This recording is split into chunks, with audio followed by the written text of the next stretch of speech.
Morning, goobers, and welcome to Night with Timber.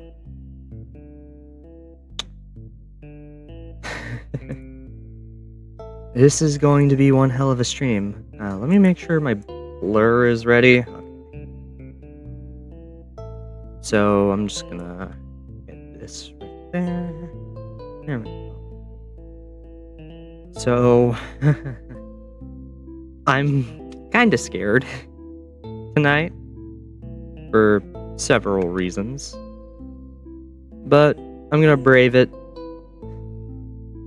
Man, I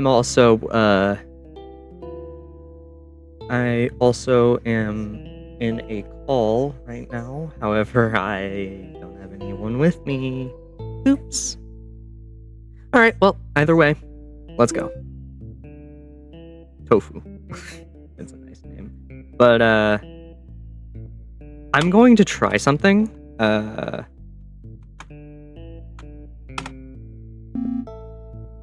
Hey, no, that's not allowed.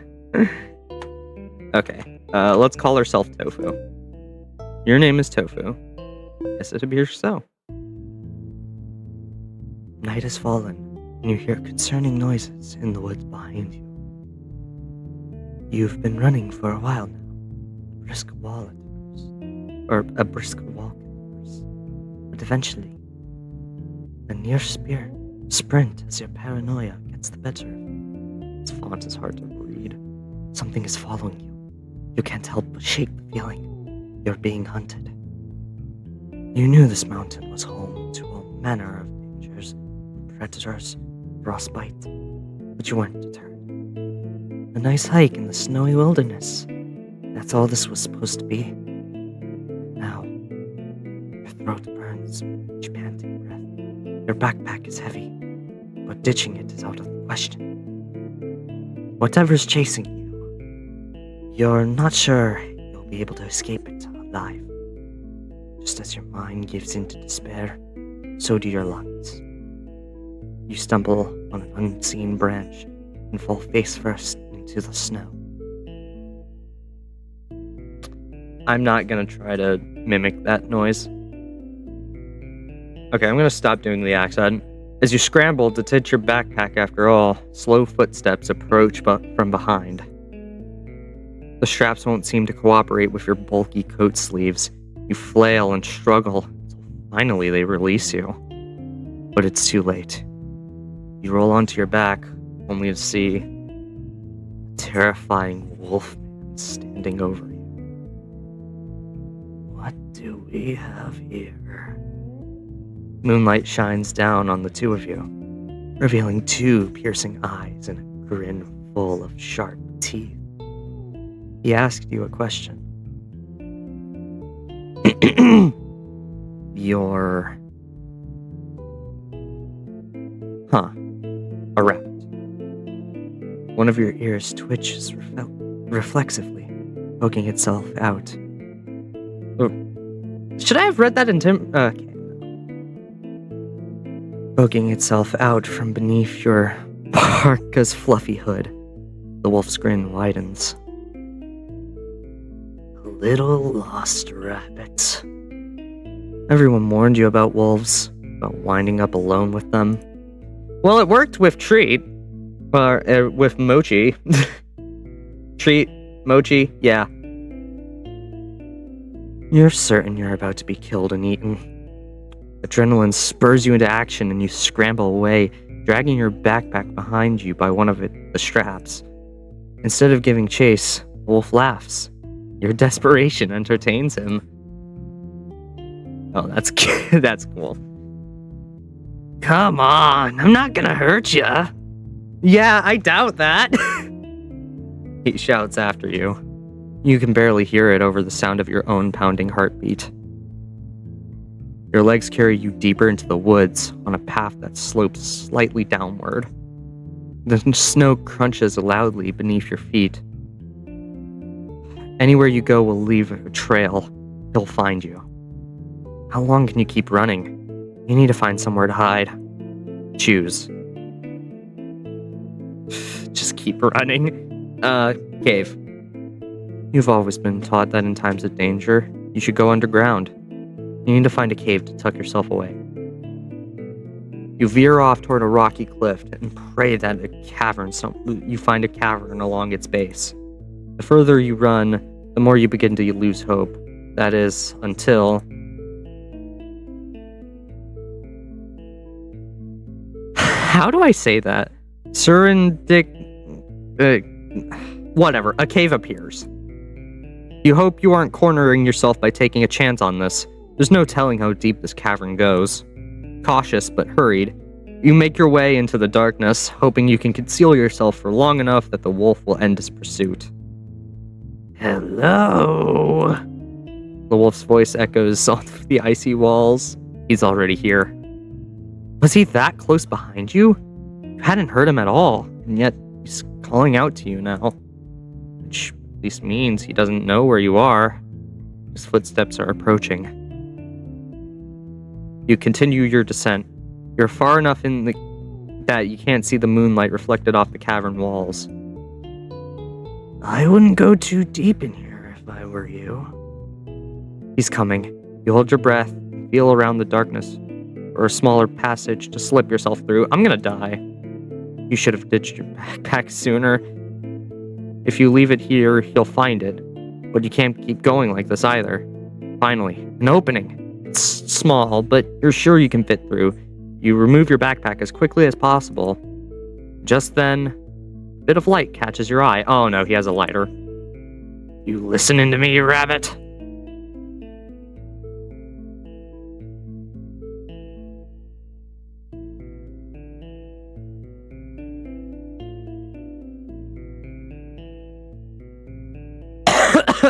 Sorry, I need a second. I said you dropped your water bottle. Fancy metal one. It is yours, isn't it? You don't care. You need to get away. He's coming closer and you need to get away. Yeah. You change forms. As a rabbit, your body is more flexible. And with stronger legs, just a little bit further, then you'll be safely burrowed away where no wolves can reach. You begin to squeeze your way through the freezing rocks. But you aren't moving fast enough. He's going to catch you. I'm telling you, it's dangerous. Oh my god. His bony hand grabs your foot, and you kick in a panic. You're free, but the feel of his claws lingers on your foot. You continue to squirm your way forward, your heart gripped by fear. The wolf growls something behind you, but you can't make it out through the cave's strange acoustics. Can't see anything. Your paws are cold. What are you standing on? Ice? Oh, we're dead. It's ice. That's why the floor is so smooth here. You're standing on... No, you aren't standing on anything at all. The biting cold pierces your fur, and freezing water pours down your throat and into your lungs. You flail helplessly in the darkness, no longer able to discern up from down. Soon your movements slow until you can no longer feel your limbs at all. You drown in that cave, in a place where no wolves can reach you.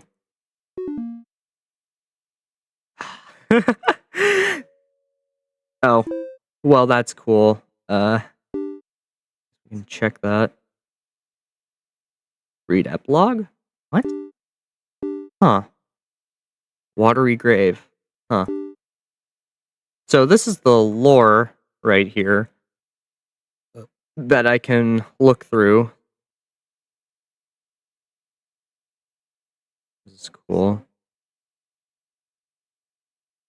So I got witches and magic, but I'll check that out later. For now, new character. Can I just name myself Tofu again? Your name is Tofu. Yes. Skip this. Oh, I can't. You're a rabbit. Let's climb a tree. You scan your surroundings for the tallest tree that you can find. Can wolves climb? They can't, right? Even if he does, you can fend him off from your higher position.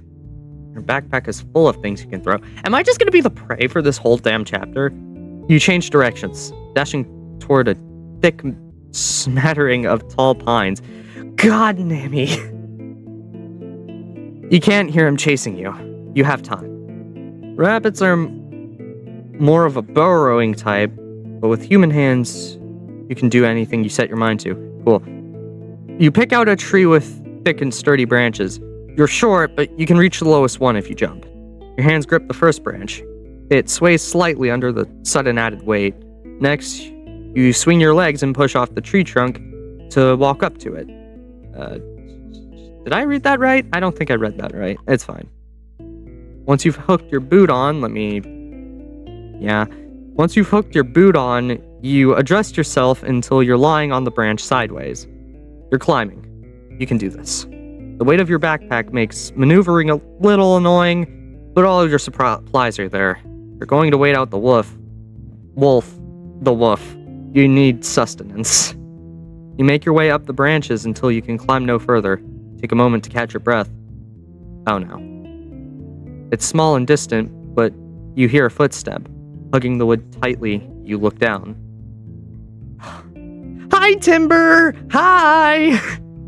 The wolf is gazing up at you. It's too dark to read his expression, but you can't mistake his silhouette. He looks so silly. Hey, you dropped something! He calls up to you in a raised voice. You stare down at him, unsure of whether to believe what he's saying. I should probably practice that voice because it's not really, gritty enough, I don't think. Sorry. He digs in his pocket for something, and then holds it up for you to see. The small pink square is unmistakably yours. Your notebook. Want it back? You muster the courage to shout back at him. You tell him to leave it there. No can do.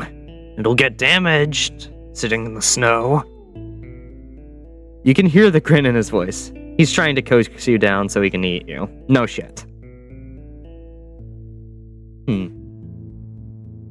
You asked him why he was chasing you. To give this back, of course. What do you think? This is too suspicious. You don't believe him, so you don't bother saying anything else. He sighs, then begins circling the tree, treading slowly. Wolves like me have a bad rap, I know. But really, I'm just trying to do you a favor here. I'm gonna stop doing that voice. Wolves like me have a bad rep, I know. But I'm just trying to do you a favor here. I cannot figure out a voice for Timber. You're not listening. I could even escort you back home if you let me. You don't really want to spend a night in a tree, do you? You wish he'd just leave you alone. Alright, I'll wait for you to come to your senses. He practically mutters the last part. The wolf shoves your notebook back into his pocket, then takes a seat against the tree. Your silent stalemate lasts for hours. The more time goes by, the more you convince yourself he can't possibly be this set on returning your notebook. If you climb down, he will capture you, and your body will be devoured. Oh god. You make yourself as comfortable as circumstances allow. You've never slept in a tree before, but you imagine it's possible. I wouldn't do that. Should you sleep throw? Falling from this height would mean certain death, if not grave injury. And if you were to lose track of the wolf, you might climb down too quickly, only to be ambushed.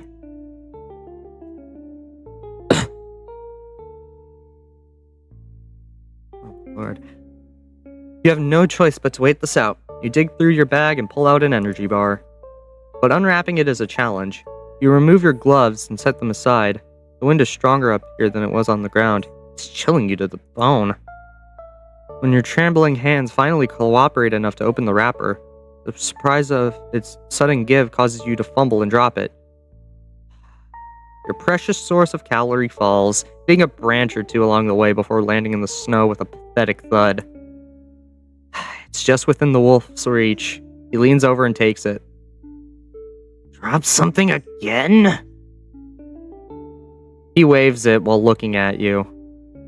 You'd hope he'd fallen asleep down there, but he's apparently been wide awake the entire time. Are you offering this to me? Oh, you shouldn't have. You glare down at him while putting your gloves back on. You're hungry, but you'd rather not risk dropping anything else. I'm dyslexic. What's in this? Chocolate? That's right. Dark chocolate, nuts, and raspberries. You heard dogs will get sick if they eat chocolate.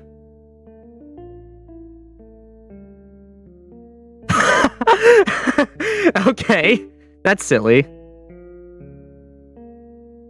You tell him to go ahead and eat it if he wants it.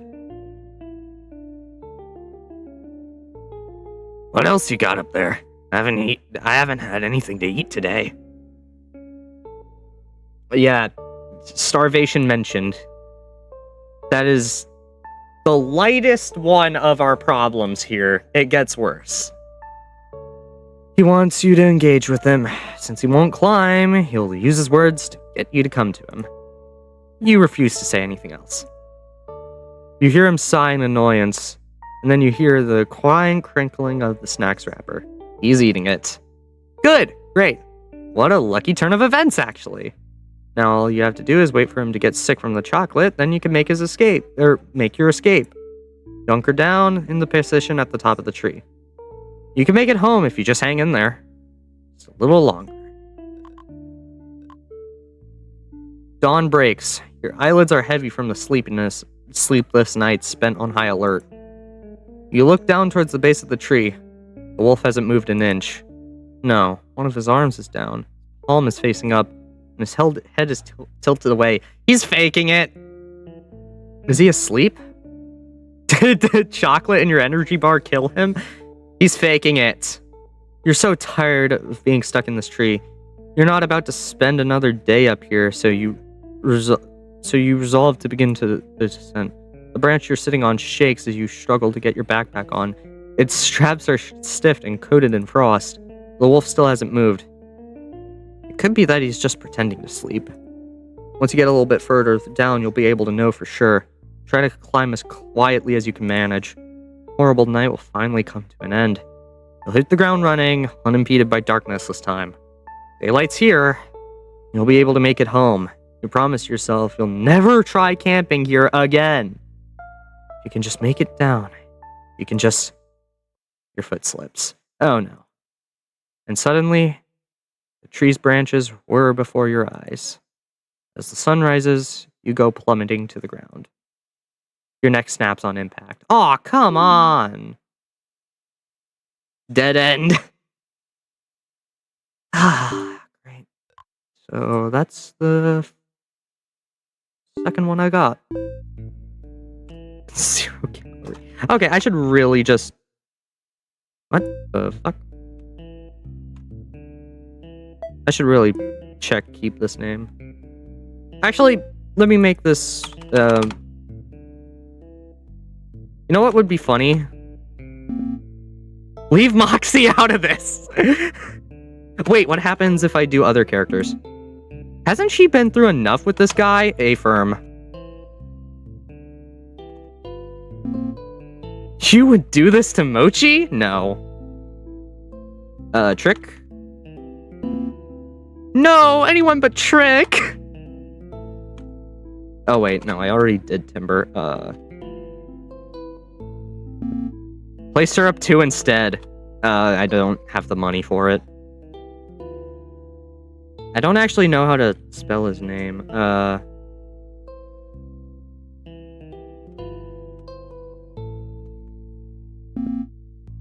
Okay, all syrup names are just say that, I guess. Huh. Time. Top 10 characters who would not date Timber.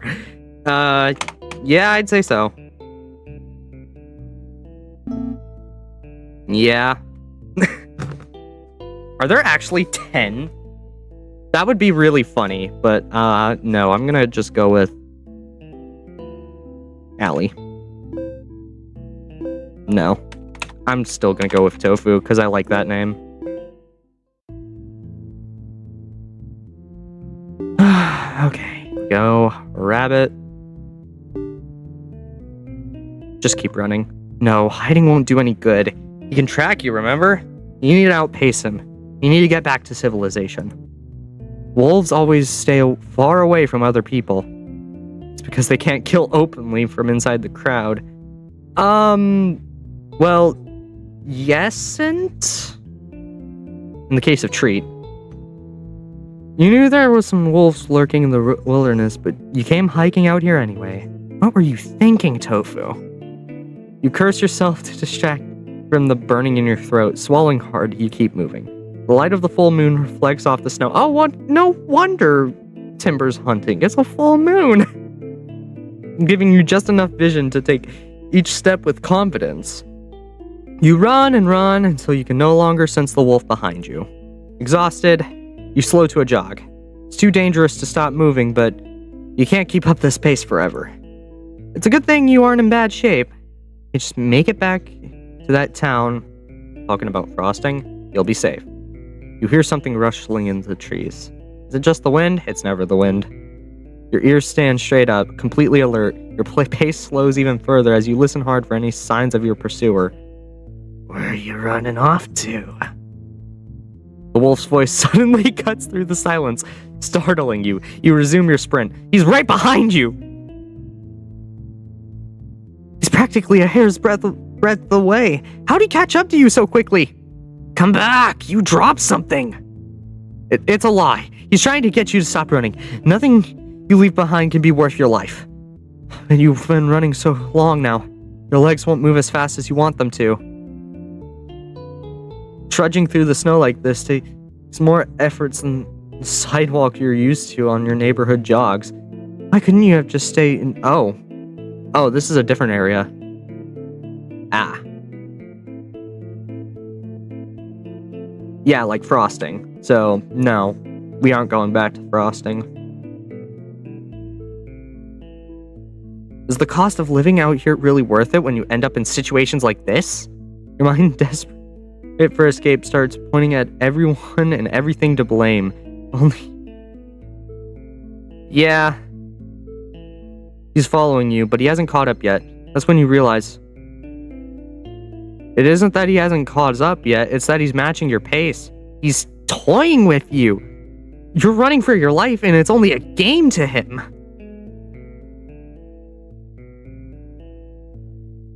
You snap, screaming back at the wolf, demanding he go off and chase someone his own size. Like I said, I'm just trying to give you back your lighter.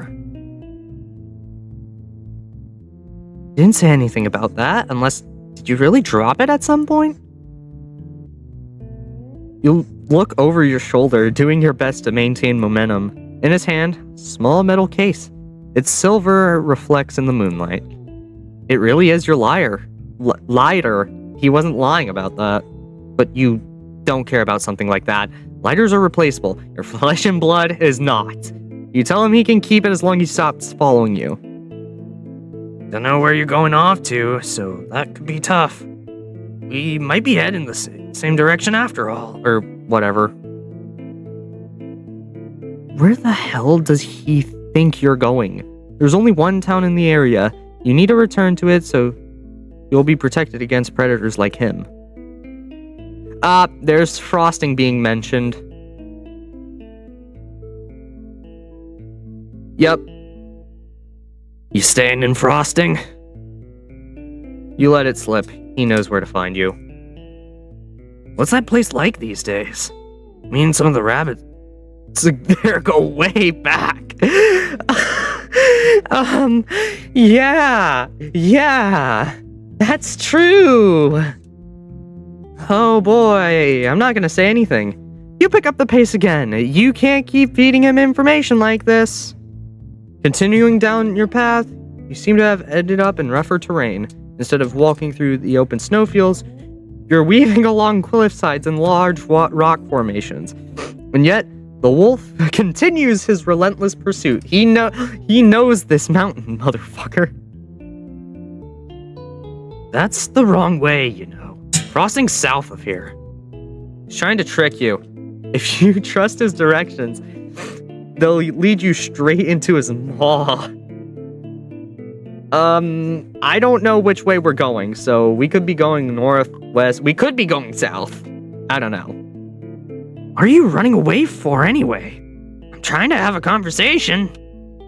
You have to keep running, because he definitely plans to eat you. If there were any questions about it before, there isn't one now. Completely fed up, you shout back at him that you're running because you'd rather not be cooked in a stew. Come on now, I wouldn't cook you in a stew. A snoo? A snoo. Yeah, good job. Come on now, I wouldn't cook you in a stew. Your ears fold back. His tone makes you shiver. Say, what would you want to be cooked into? Hypothetically speaking. You don't want to be cooked! In a burst of speed, you propel forward. You're not panicking, you're not...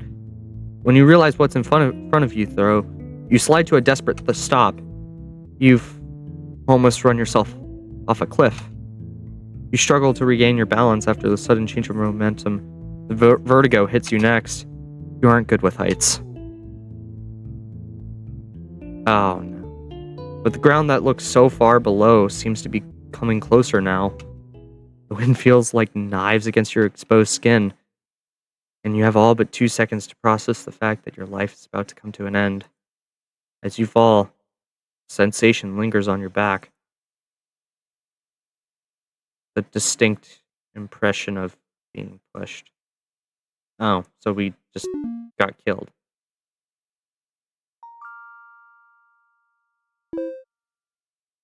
Rabbit epilogue? Sure. Okay. Interesting. Read epilogue. Dawn has broken, and your son has yet to return from his night out. Okay. You stand watch at the edge of glaze, as you usually do, waiting for a silhouette to emerge from the tree line. I think I'll read this later. For now, I want to start a new character. Oh, no. I want to go to the title. Tofu? Yes. I honestly don't know what I expected from Timber. Wolfkey, yeah, I know. Your mouth opens to answer him, but no words come out. You're still catching your breath. You don't smell like a rabbit. You sure did run like one. Is he going to hurt you? Why was he chasing you? Why didn't you stay in your tent? Why didn't you think you could make it out if you're all alone? I honestly don't know what I expected from Timber. Of course he would kill a fucking rabbit. What's the matter? You scared of wolves? How could he ask you that? People have gone missing on this mountain. Rumor has it they were eaten by wolves. You don't want to end up as a wolf's dinner. Weakly, you beg him not to eat you. Relax, I'm not even hungry. You said you were hungry in the rat. You fucking liar. If he's not hungry, then why was he chasing you?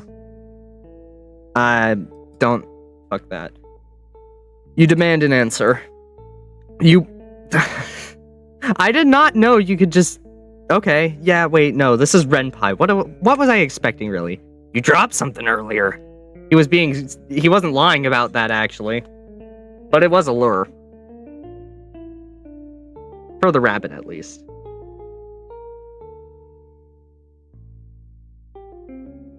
That is a cool fucking thing. Wow. You dropped something earlier. I probably said that. What? He reaches into his pocket and presents a small flashlight. Your flashlight. The same one you doubled back to find earlier. Exactly when you noticed you were being followed. Yay, we finally get to hear his name. I swear, every single... Well, no, that makes sense. It makes sense. I'm Timber, and you are... Eyeing him cautiously, you tell him your name. If he's bothering to introduce himself, maybe you won't be eaten after all. I would not... I would not. Tofu, nice to meet ya. What's a human like you doing this far in the mountains? You lost? Why did you come here? Either one of these options is interesting. Well, no, this option is the interesting one. This will probably lead somewhere. Where? Don't know, but I will not find out. You explained that you were really into solo camping and picked Mount Sobrit as a part of a stealth challenge. What? What? Don't tell me you came out here to die or something. That wasn't your intention, but considering the situation you wound up in, you see how reckless this plan was. You'd be surprised how many bodies I've stumbled on out here. Can't imagine it as anything other than a death wish. Some of those bodies are your own, too. You sense something threatening in his voice, but you convince yourself it's just your imagination. You're still coming down from that panic chase after all. He's gonna kill us. Well, it's dark out. We'd better get you back to your campsite, Tofu. We? He's going to keep helping you? I love how the human is way less concerned about a wolf talking to him. Way less concerned than I would be. Come on. I would probably be batshit terrified. What's with that look? Think I'll leave you out here by yourself? It's fucking dangerous. Yes, very dangerous. Short time ago, you'd been running for your life. When you point this out, he laughs again. Sorry, didn't mean to scare ya. If you hadn't run off so fast, I'd return this thing sooner. You click your flashlight on and gather your belongings. I cannot speak. You're embarrassed for having dropped your main light source. Why didn't you pack your damn lantern? Timber quietly escorts you back through the woods, looking over his shoulder every now and again to check that you haven't fallen too far behind. You imagine he must have had a pretty good night vision. Do you even really need your flashlight anymore, with him leading the way? Okay, no, we're good. The ground is sloped slightly upward, but otherwise flat and even. You've hiked worse, but by now your legs feel like jelly. You hadn't had the chance to eat anything yet, and exhaustion is setting in fast because of it. Your trudging footsteps slow. After a moment, Timber takes notice. You okay back there? He calls out to you, his breath visible in the cold night air.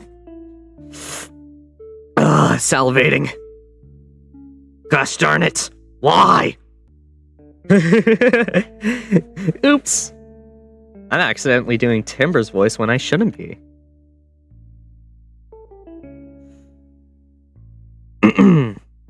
You could use a quick break. You wave to him, hunched under the weight of your backpack.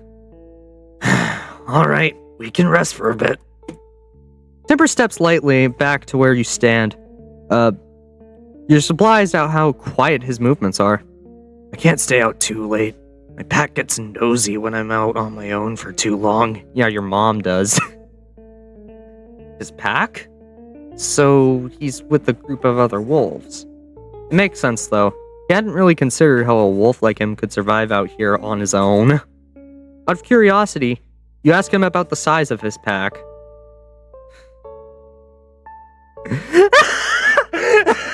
Does anyone expect me to actually read this?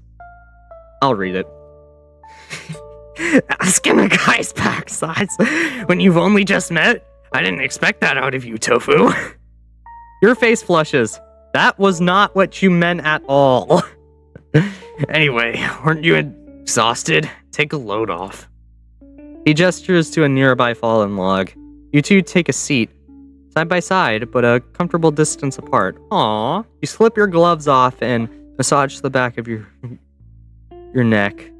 You've been quite You've definitely been overexerting yourself. Oh my god, that's cute. Timber sits quietly next to you, gazing up at the moon. You've never seen a wolf up close before. Photos and drawings, sure, but it's different meeting one in person. It could be the exhaustion or your eyes playing tricks on you, but in this light, you think he looks kinda soft and fluffy, rather than ferocious. That's what I was thinking! You remember his sharp teeth, how terrified you felt when he first stood over you. But here he is, doing you a huge favor. He's even being patient and resting with you. You think he might be kind of nice. A couple of minutes pass in silence. You start to worry that you're totally boring him. You feel inclined to make conversation, asking him about his pack. You're curious about the other wolves on the mountain. He dodged the question last time, but now you're prepared to phrase it better. Oh, Glaze. A group of nomadic wolves, specifically Timber's pack. They move around various spots on the mountain as the seasons change. That makes sense. That's like the same with Treat's pack, I think. Not sure what that one's called. My home's called Glaze. That's all I'll say about it. You press him. What's there to be so evasive about? He folds his arms and tilts his head to hit the side, thinking. It's better if less people know where to find us. Safer that way. Safe? For the wolves?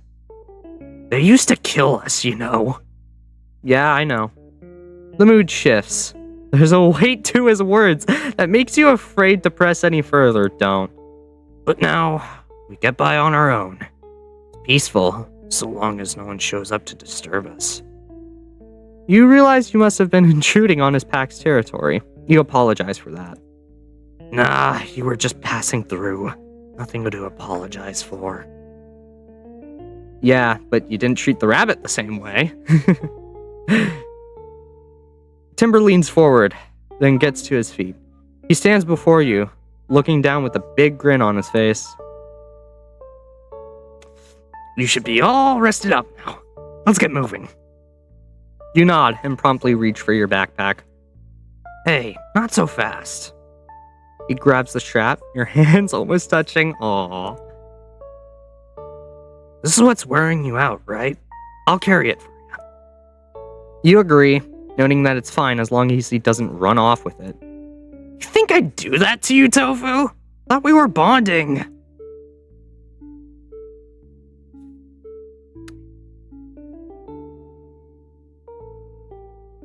Interesting. Timber heaves your belongings onto his back, then continues... Sorry, I'm checking my fucking stream. Timber heaves his belongings onto his back, then continues forward without complaint. You follow behind. A cold wind blows and you shiver from the sudden chill. You really ought to get snuggled up in your tent by now. Why did you bother going back for your stupid flashlight? Because of the snow, it's not so dark that you would have been useless without it. You could have been relaxing by the campfire this whole time, toasting delicious marshmallows. And now you realize that you still haven't had anything to eat! You really should have busted out the trail mix while you were resting. Trail mix! All this because you thought a wolf was going to eat you. The same wolf who volunteered to carry your heavy backpack for you. You'll feel pathetic. Beyond pathetic. Maybe the cold is making you extra depressed. Timber calls back to you, interrupting your thoughts. It's a little off from the direction you came, but I know a place nearby you can take shelter. What do you think, Tofu?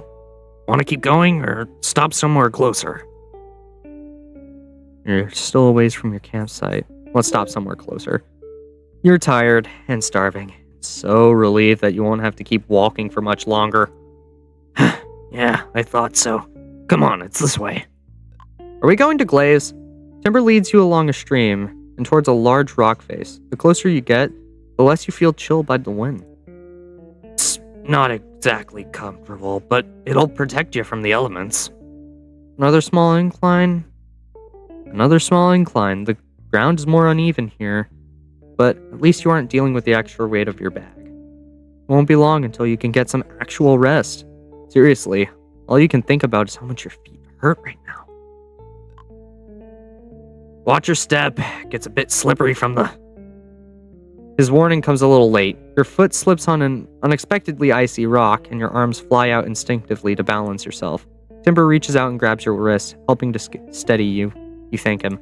Oh my god. You gotta find a better place to take your hiking trips. Don't get yourself killed out here. He's right. How easy would it be to slip and end up bashing your head on a rock?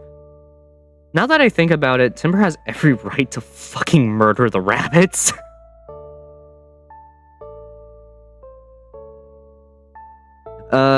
You tell him you'll think twice about coming back here on your own. Gonna bring a friend next time? You shake your head. You're honestly more of a solo camper. But despite the circumstances, Timber's been good company. You let him know you appreciate his help. Yeah, alright. The cave's just up ahead.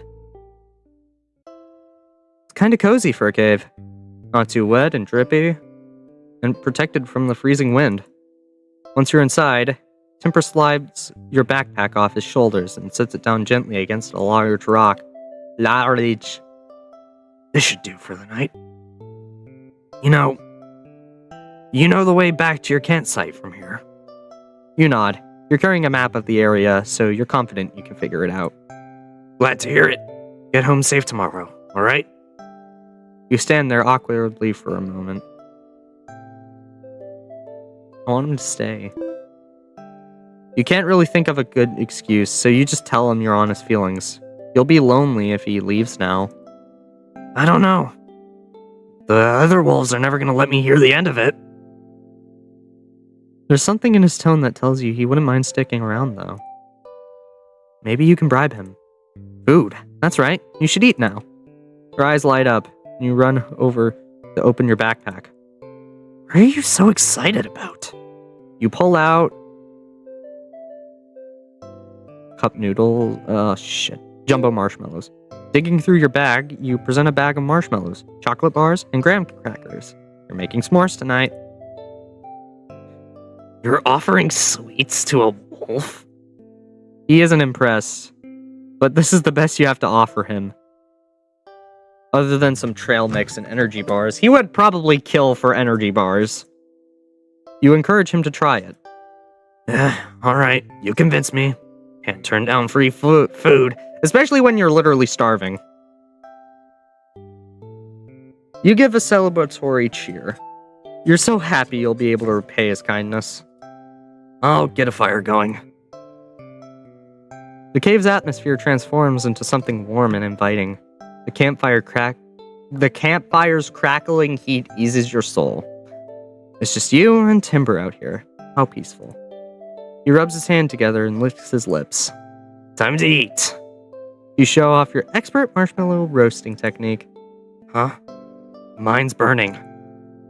You you tell him it won't be any good if it's all charged up. You have to rotate it so it heats evenly. You're making me want to eat barbecue? Wait. You're making me want to eat barbecue? Well, no, wait. No, that's not a question. What? Why am I like this? You're making me want to eat barbecue. You really don't got any meat, Tofu? Much to Timber's disappointment, there isn't even a single strip of jerky in your bag. Oh, can't complain too much. It's kind of fun trying something new anyway. Soon enough, your marshmallow is toasted to perfection. When you break off a piece of chocolate, you finally realize wolves can't eat chocolate, but they can. Where is it? There, they can. Well, not real wolves, but Timber can eat chocolate. Can they? Are your s'mores gonna poison him? Timber laughs as he assembles his first s'more, following your instructions. It won't kill me. I can digest anything. He says that, but you're a little worried. He takes a big bite to show you he's not kidding. The gooey marshmallow balloons out from between the graham crackers and crumbs spill down his shirt. Typical Timber. kind of messy. Not bad, though. How am I supposed to mimic eating with Timber? I mean, I can put like a Cheeto in my mouth. That's the most I can do. So, oh, messy. Not bad, though.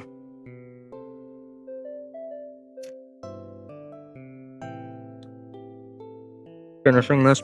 Okay. You bite into yours too. Messy, but delicious. Once you finish eating, you do a little cleaning up before relaxing by the fire. You've kept Timber out pretty late now. You start to wonder if you're causing trouble for his pack. When you express your concern, he smiles wryly. You hinting that I should get out of here? That's not it at all. You're the one who asked me to stick around. Change your mind already? He's sprawled out comfortably by the fire. It doesn't look like he has any intentions of leaving, whether you told him to or not. You insist that you weren't trying to say he's overstayed his welcome, though. In fact, you'd like to learn a little more about wolves. It's not what you expected at all. Yeah? What'd you expect? Someone more ferocious? Bloodthirsty? You wouldn't say bloodthirsty. Why not? It's what they said about my dad. You asked him what his dad looked like. Like me, but taller. In that case, it isn't too surprising that someone would be afraid of him. You were intimidated by Timber at first, too. You're sure you wouldn't think that if you met his... You're sure you wouldn't think that if you met his dad now, though. Fuck, I can't read. You asked if there's any chance you could see him and find out he's dead. No can do. Why not? Because it'd be dangerous to bring in an outsider?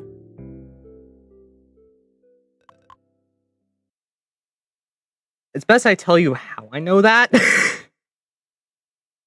Yeah, I did read the spoilers, so... Sorry. Remember how I told you they used to kill us? That's what happened. The crackle of the campfire seems to get louder and louder, the longer his words hang of the air. Jesus Christ. You aren't sure how to respond. Should you offer condolences? What use are condolences from a stranger? From someone who mistook this wolf as a violent predator at first sight? You apologize for running from him, at least. Well, you never know. I might have eaten you if I thought you'd make a good meal. You laugh, saying that there's no way you would have tasted any better than the dinner you shared tonight. Yeah. Timber sits up, then adjusts his coat before getting to his feet. Thanks for the food. He turns to leave. But wait, why? You ask where he's going. You got me in a good mood, and now I'm staying too much. Better get home. Or, fuck. You got me in a good mood, and now I'm saying too much. I'd better get home. Home? To Glaze? Yeah. My pack's waiting for me. Timber sighs, a bit overdramatic compared to his serious tone from a moment before. I was supposed to be looking for food. Instead, I'm gonna be the only one that's got to eat tonight. You're starting to feel the weight of how difficult it must be to survive out here. You thought you'd come out camping for fun. It feels almost insulting that you can go home whenever you want. You still have plenty of marshmallows left in your bag. Give it to him. It isn't much, but you offer your extra food to Timber as a parting gift. Sure. I was thinking of stealing it anyway. He was? I'm kidding. You should have seen the look on your face. This doesn't solve the problem, but it helps. So, thanks. Timber pockets your meager offering and turns to leave again, his tail swaying to and fro behind him. But after a few steps, he pauses. Oh yeah. This was your first time out here, wasn't it? Tofu? How'd you like it? It's too cold. It's lovely. Despite the harsh weather, the scenery is rather wonderful. You love it here. Glad to hear that. It's my home, so it's nice when others see how great it is, too. See you around. He waves you off, then disappears into the night. When you wake the next morning, there isn't another soul in sight. The light of dawn spills over the horizon and reflects brightly against the glistening hills around you. It really is beautiful out here. You can see why Timber's pack would stay, despite it being difficult to survive in this environment. Gather your things and prepare for the long journey to home. Maybe you'll visit again during a warmer season. Aww. And I got the wolf key, so nice. It wouldn't let me.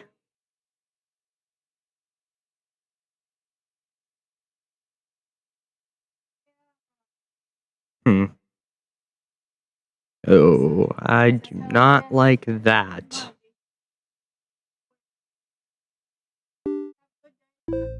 New character, let's keep the name Tofu.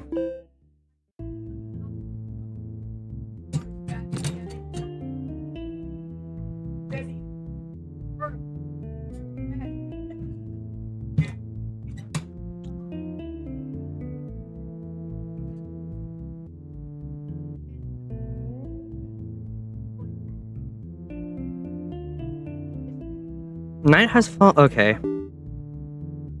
I'm a human. You know. Okay, let's go down this route. You flirt with him sarcastically, maybe half joking. He's got a handsome face, at least. Is it your first time meeting a wolf and all? His voice in low and sultry. Oh no, he's hot. No. You admit that, yes, it is his first wolf you've met. Only domesticated dogs live around the area you came from. In that case, I'd better leave a good impression. Wolves have a bad enough rep as it is. He looks away, contemplating something. Well, it's dark out. Better get you back to your campsite, Tofu. We? He's going to keep helping you? What's with that look? Think I'd just leave you out here by yourself? It's dangerous. Yes, very dangerous. A short time ago, you'd been running for your life. Oh wait, this is the same stuff. Oh, that's a new line. Asking you guys back size when you only just met? You're laying on a little thick there, Tofu.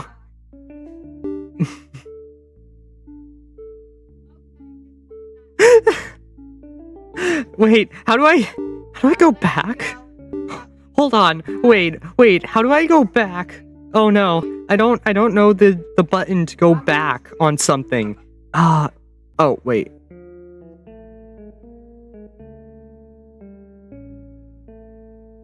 You remember his sharp teeth? Oh, I was almost about to do Timber's voice for the narrator's voice. Your mind dovetails straight into the gutter. Okay, we're already getting into the lewd stuff. A couple minutes pass in silence. You start to worry that you're totally boring him. Okay, let's make conversation. If he's seeing anyone. Yeah, let's ask that. Since he mentioned his pack, maybe he's not even single. You impulsively pry, hoping to lay your lewd thoughts to rest. You're kidding, right? You hastily apologize, telling him to just forget you ever asked. How embarrassing. What, you want to make out or something? Tickling me into thinking you're tired just so you can make your move? That's not it at all. You insist you were joking. But he isn't convinced. Oh, I get it. You're curious about what it's like to kiss a wolf. I'm gonna retake that line. Fuck. Oh, I get it. You're curious about what it's like to kiss a wolf. That was horrible. Oh, I get it. You're curious about what it's like to kiss a wolf. Why did I almost sound like Snake? Colonel, have you ever wondered what it's like to kiss a wolf?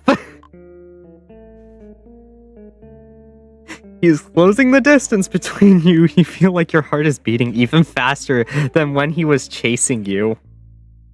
That's it, isn't it? That's it, isn't it, Tofu? It's alright. You can say it. Oh no, he's getting closer.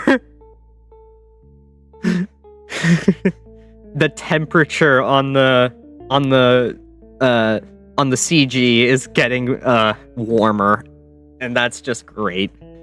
Laughing nervously, all you can manage is a half-assed maybe, or half-hearted maybe. Timber is close now. You can't shrink away any further without falling from where you're seated. Come here. Timber takes your face into his hands, gently turning you towards him. Then, slowly and deliberately... Of course! He is a wolf after all. Of course he would of course he would kiss you like that. Licks you from your chin all the way up to your cheek. That's adorable, by the way. Kinda salty. Your brain's short-circuiting. What just happened? He lets go of your face and leans back, roaring with laughter. You see now that you were being pranked. You should see the look on your face.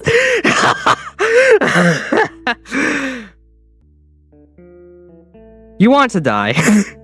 You wish he would have just eaten you and been done with it. This is too humiliating. Loudly, you whine about how your face smells like wolf's breath now. Yeah, well, you asked for it. You definitely didn't. Oh, that face is adorable. As his laughter subsides, you start to regain your composure. Flirting with wolves is like playing with fire, you think to yourself. Timber leans forward and gets to his feet. I'm pretty sure this is the same let's stop somewhere closer for this.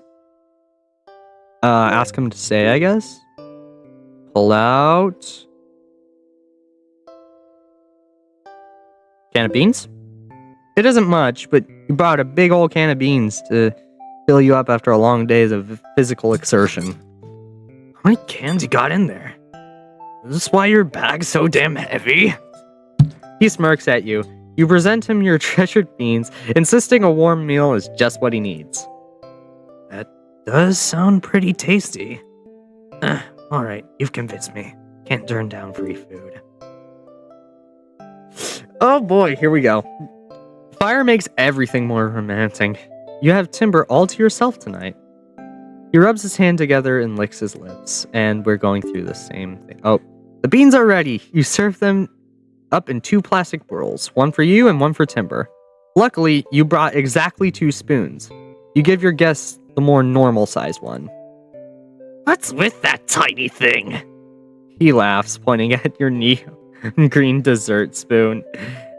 At home, you had to set them in the rest of the colors of the rainbow. Oh my lord. I'm salivating. Why? Why am I salivating? Is it because I'm doing Timber's voice? You take a bite to show him how perfectly serviceable it is as an eating utensil. Trade me. I can't sit here and watch you try to eat with that. You ask him if he's sure about trading spoons. Your germs are all over this one by now. Hello. Hi. Who's that? Oh, man. That's unfortunate, but it's fine. I'm seducing a wolf. Wait, no, I'm not. I'm totally not seducing a wolf or anything. No, nothing's happening here. I'm not seducing the wolf. I am not. I am not seducing the wolf. Who cares? Give it here. If he insists. This definitely counts as an indirect kiss, though. You try to not think too hard about it. Once you finish eating, you do a little cleaning up before relaxing by the fire. Your sleeping bag is back at the campsite, but luckily you have an emergency blanket in your bag. You drape it over your legs. Is that how you're sleeping tonight? Like with everything he says, you feel like he's making fun of you. You ask him if he thinks you'll be warm enough. You got this fire for warmth. Won't freeze to death. Probably. Probably? Okay, now you're starting to worry. What? What'll you do, Tofu? Need someone to keep you warm? The floodgates open, and the weird thoughts you've been staving off this entire time explode back into the front of your mind. I'm gonna blur, just in case. Do I want to read this? Okay, there's probably going to be a choice up ahead, and if it's pink, then I have to avoid it.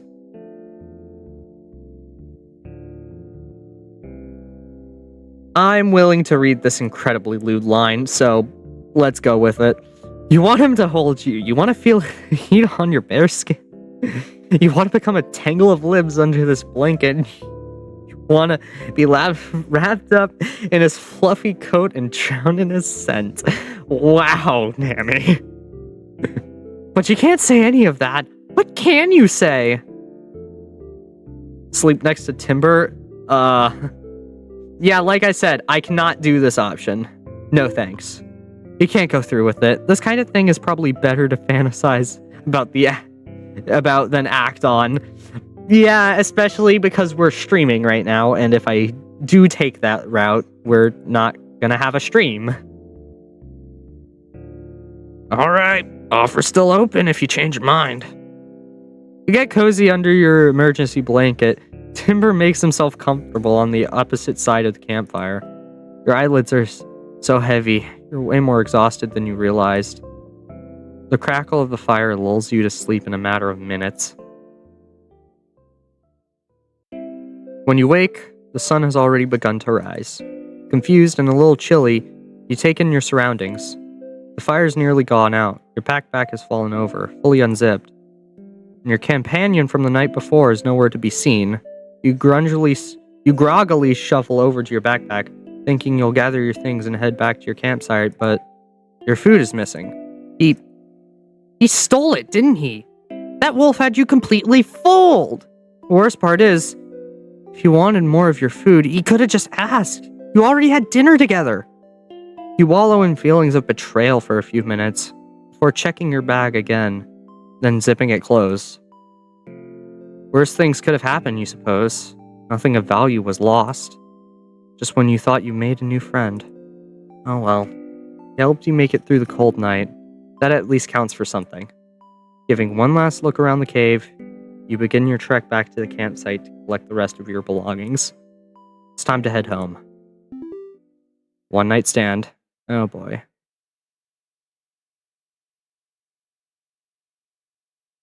But he still left before breakfast. Yep. Human witch. Interesting. Oh. Man. This is basically the prologue.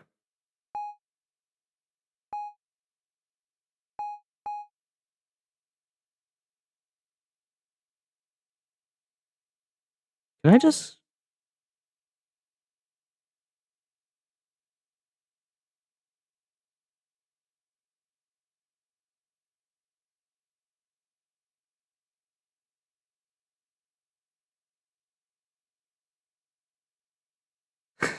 sleep with Timber? Yeah.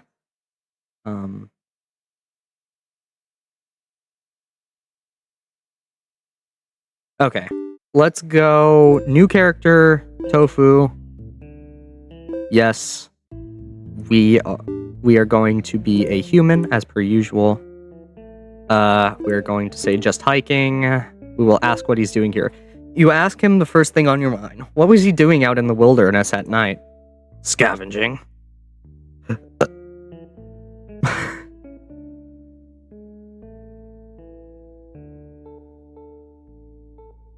Interesting.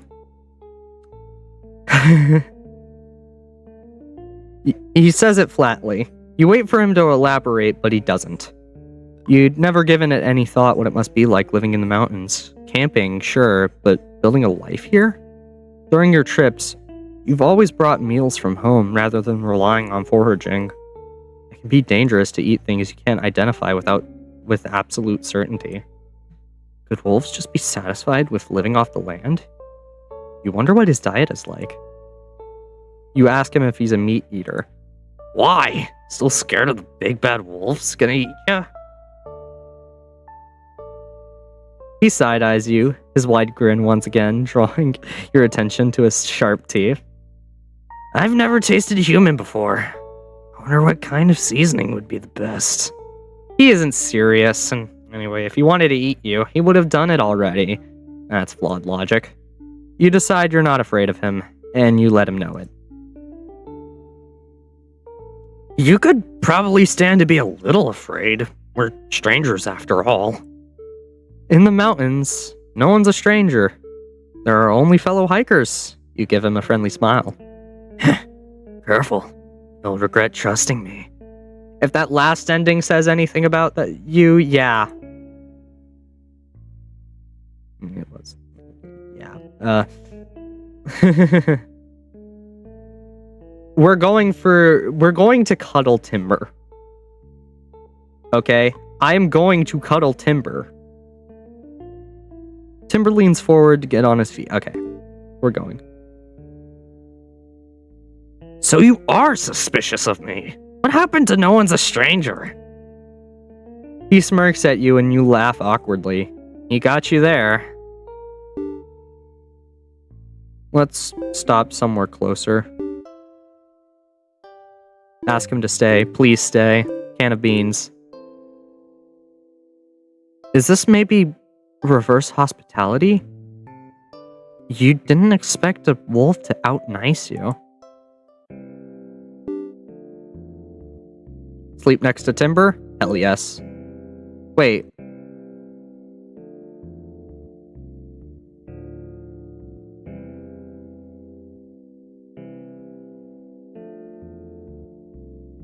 What you'll do, Tofu? Need someone to keep you warm?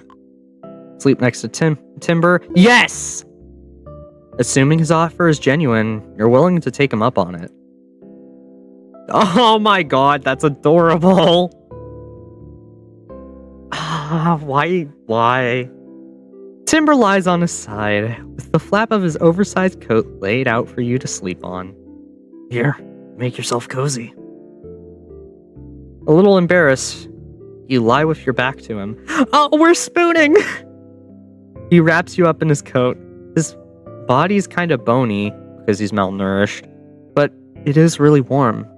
He's like a heater. Oh my god. How's that? Think you can sleep like this? You definitely can.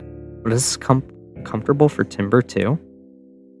Oftentimes I'll sleep with a big pile of the rest of my pack. It's crowded. Nicer than sleeping alone. How considerate. I guess this kind of thing is normal for wolves then. You ask him why he's been doing so much to take care of you tonight. Must be my maternal instinct. Doesn't he mean paternal? When you point it out, he laughs. I don't remember my dad all that well, so I don't have a good frame of reference for what that looks like. You apologize. Nothing's wrong with a guy being motherly anyway. Moms provide for their kids. That's respectable. You agree. You can't help but wonder what happened to his dad, but you find it hard to ask. He's keeping you nice and warm, and you got to share a nice meal together. Exhaustion finally claims you. You fall asleep, huddled up in Timber's fluffy coat. When you wake, the sun has already begun to rise. Confused and a little chilly, you take in your surroundings. The fire's nearly gone out. Your backpack has fallen open, fully unzipped, and you're companion from the night before is nowhere to be seen. You groggily shuffle over. He still took the food. Well, he needs it more than us anyway. We just don't know why. Wolf? Do we wolf? Do we woof?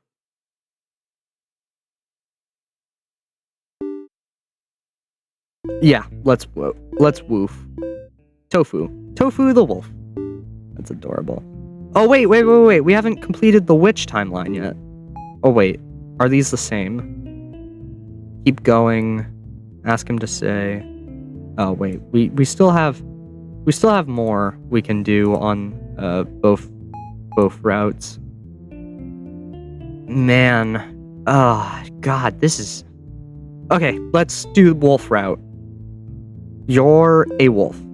With a tremble in your voice, you tell him you're a wolf. Same as him. Same as me? That's a stretch. Tail between your legs like that? You look more like some kind of domesticated dog. Truth be told, you're a husky. There's certainly a difference, but the people around you have never cared about that distinction. Why should you? As you sit up, he backs off. Your hood falls down behind you, revealing your two big, fluffy dog ears.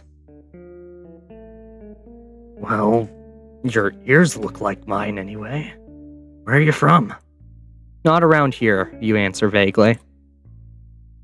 The wolfman huffs, then holds his hand out to you. The name's Timber. And you are? You're surprised he's suddenly introducing himself. Wasn't he chasing you just a minute ago? He catches your confusion and flashes you a big, sharp-toothed grin. Wolves ought to stick together. Let's be friends. Hesitating for a moment, you take his hand. You give him your name, too. Tofu. Nice to meet you. Not very wolf-like, but whatever.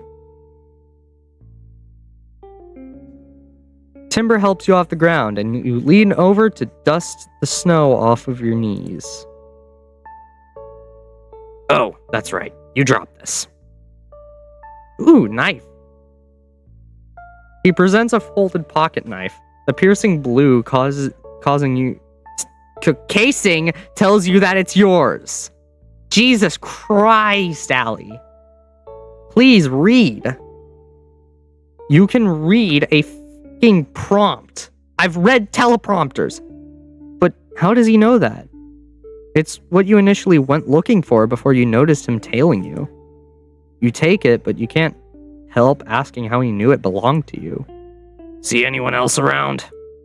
You glance around the quiet, dark woods. You don't doubt that it really is just the two of us out here. Two of you out here. Timber tilts his head a little, studying your face. Now that I see you up close, that thing matches your eyes, too.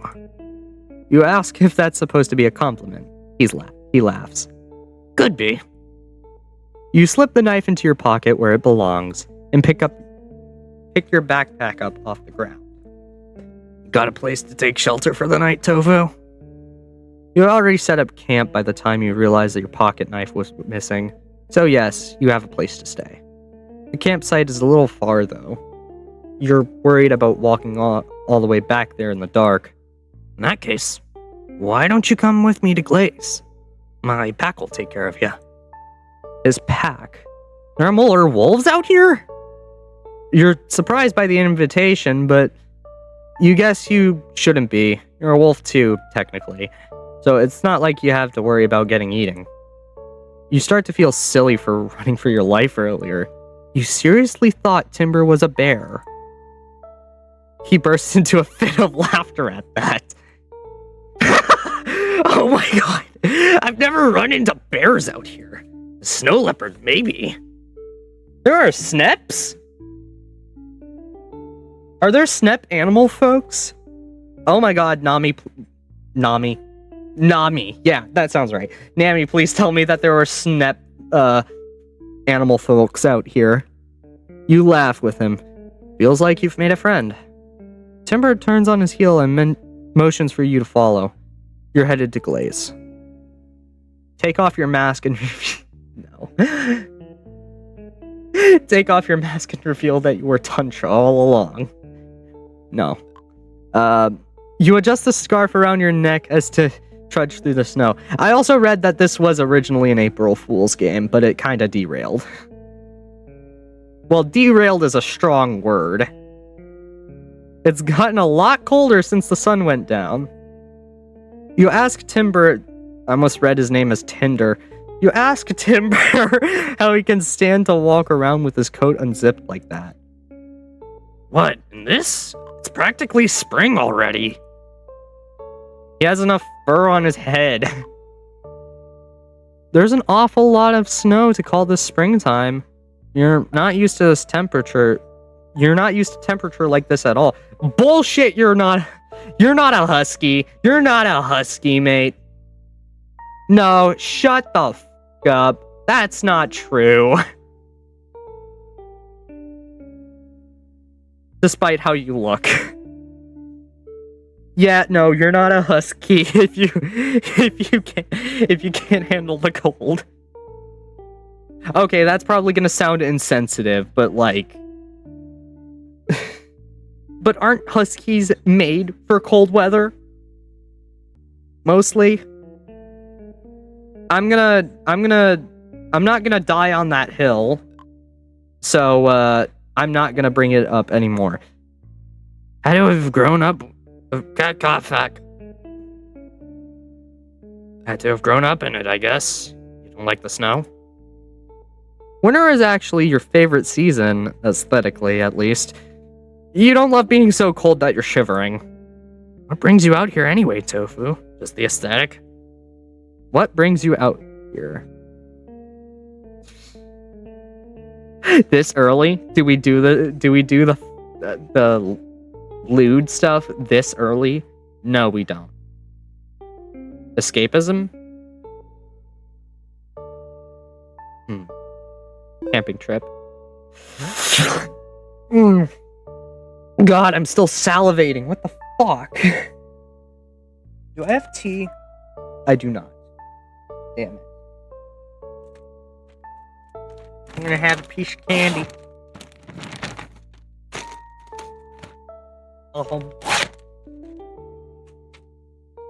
I just have a bag of candy. Why not?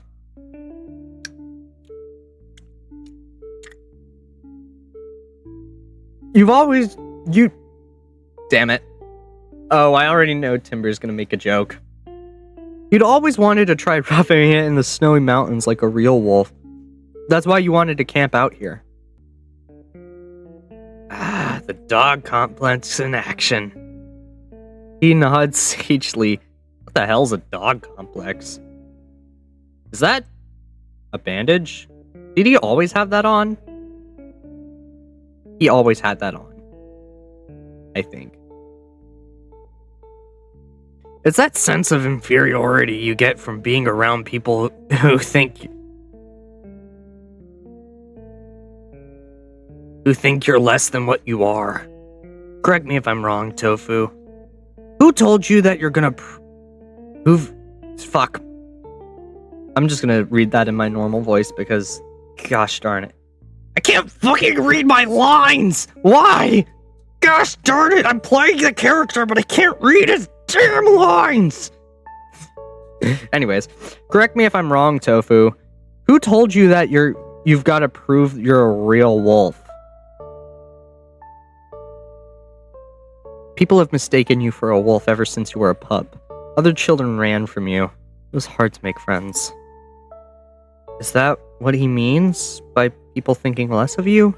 And in that case, wouldn't it please everyone more to aspire to be the dog that you are, rather than a wolf? You're confused by what he's saying, but you aren't sure what exactly to ask to help clarify things.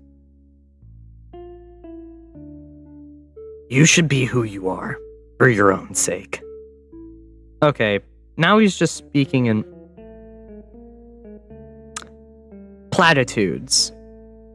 Don't know what that means. You prod him to elaborate more. I don't even know the prefix or suffix. What's not to get? If you live in the wild, you're a wolf. If you live along the rest of society, you're a domesticated pet. You're out here in the wild, which means right now you count as a wolf. You remind Timber that he was the one to call you a dog before. That's because you ran like one. I could almost imagine the jiggling little collar on you. Oh my god! What the fuck? Okay. I'm gonna calm down. Because that wasn't even sexual in the slightest. You lightly punch him in the arm, then laugh together. The two of you continue walking for some time. Just when you're about to ask how much farther it is, Timber points to a small path up ahead. Through here, and just up the hill. Now that you're almost there, your nerves are setting in a little. Is it really okay to trust Timber and his pack because they're wolves like you?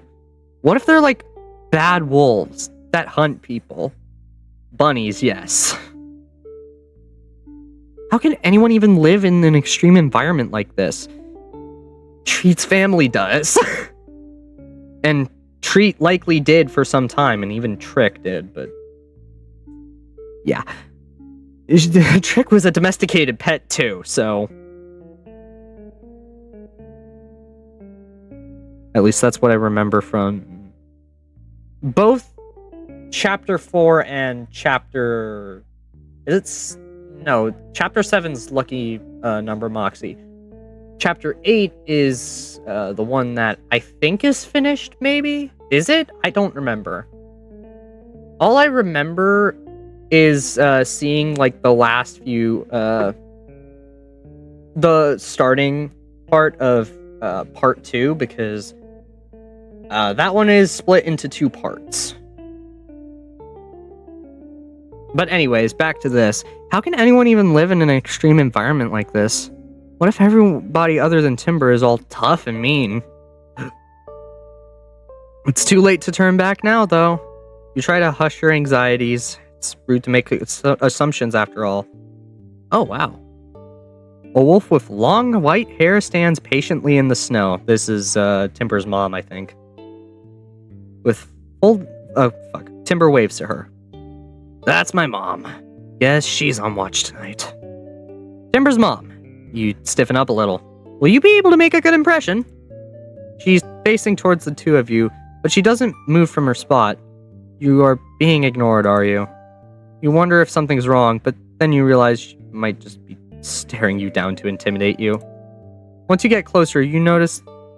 oh, scarred badly. Let me see. Tundra's scar. After learning of Tundra's plan of scavenging to support the pack, Treat's mother chose to leave Glaze.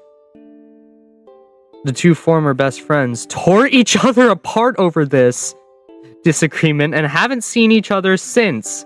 Oh my lord. Once you get closer, you notice that one eye is hidden behind the bangs. Oh my god. She looks pretty though. Who's that? How do I voice Tundra? I don't have a voice for Tundra. I'm going to call up the 5V to voice Tundra.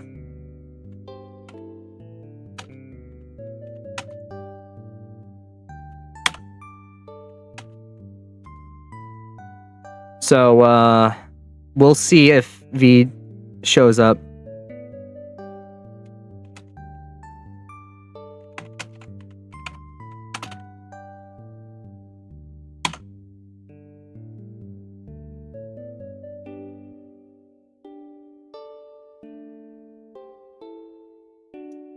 Hold up. I'm gonna... User moved to channel. It's not gonna say what channel, but... Come on. Come on, Jess. 5V has joined the stream. There he is. Thank you. Thank you for showing up. I'm literally panicking because... Okay, you're Tundra. You're Tundra. Just a sec. Wait. It's on the wrong thing. It's on the wrong thing. Okay. Can I hear you now? Yeah, hi. Where are we having problems? Oh no. Yippee. Okay, can you voice Tundra? Right then. Who's this? Her voice is surprisingly smooth and gentle. Is it- oh. Or, well, fuck. Okay, you redo that line. Right. Okay. Who's this? Her voice that is better? surprisingly smooth and gentle. Oh, fuck. You start to introduce yourself, but Timber suddenly puts his hand on your head. He ruffles your hair right between the ears. Their name's Tofu. Found him running around the woods in the dark. We're not on the ahem route, by the way. And whose fault is that? You squint at him, but don't say anything.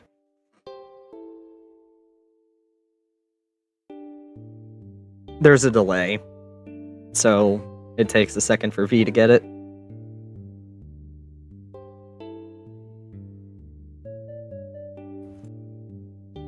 Unless he's not gonna voice Tundra for some reason. Okay. Wait. No. No, I just, I kind of lagged behind there for a second because I was doing something. Okay. You shouldn't be traveling Okay. We're both dyslexic, so we're gonna have problems here. Together. I'm more dyslexic than you, though. Yeah, probably. You shouldn't be traveling through the mountains at night. You could get hurt. Okay, now this isn't fair. You'd already set up camp when... Wait, why isn't Timber the one getting in trouble here? He was running around in the dark, too. It's different from me. Unlike you, I know where I'm going. Timber shoves both hands into his pockets and looks away. It's a fair point, but... You go. Right. Allow me to introduce myself. My name is Tundra, the eldest member of Glaze.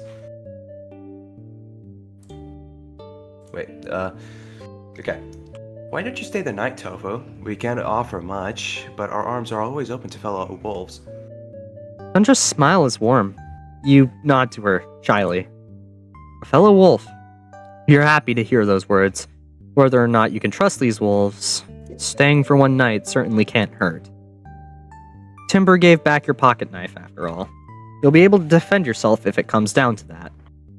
The three of you start up the path to enter further into Glaze. The snow is beaten down here, making it much easier to walk. But rather than the boot prints you expect, there are instead distinct impressions of large paws. Oh. I guess I'll do a high pitch for this. Timber's back! Timber! A pair of wolves come barreling towards you, each with their tongues hanging out by the side of their mouth. Adorable. Notably, they're in animal form. This explains the paw prints, you think? We've got a guest! Everyone be on your best behavior for Tofu.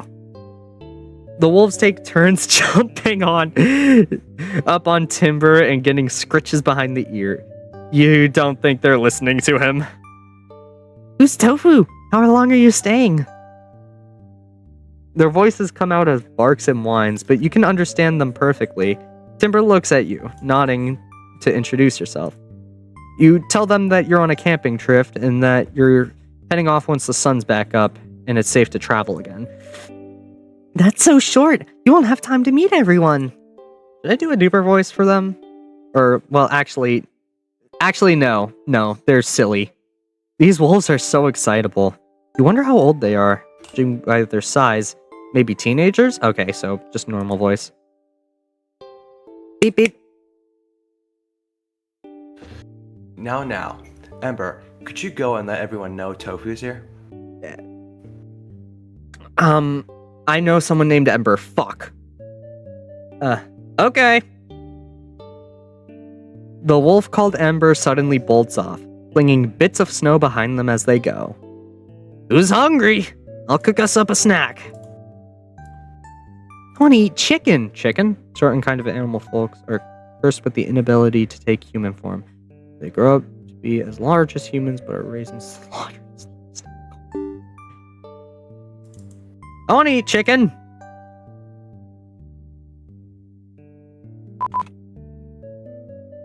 I'm just going to use that to indicate you. Okay. You already had your dinner. We need to pace ourselves for the next few months. Now feels like a good time to mention the fact you're carrying a decent amount of food in your backpack. You'd be happy to share some with them, especially considering they're giving you shelter for the night. Ahem. See? There's enough to go around. We can treat ourselves for a night. Ah, fuck. Timber pats your back, signaling for you to follow him, but Tundra moves to block his path.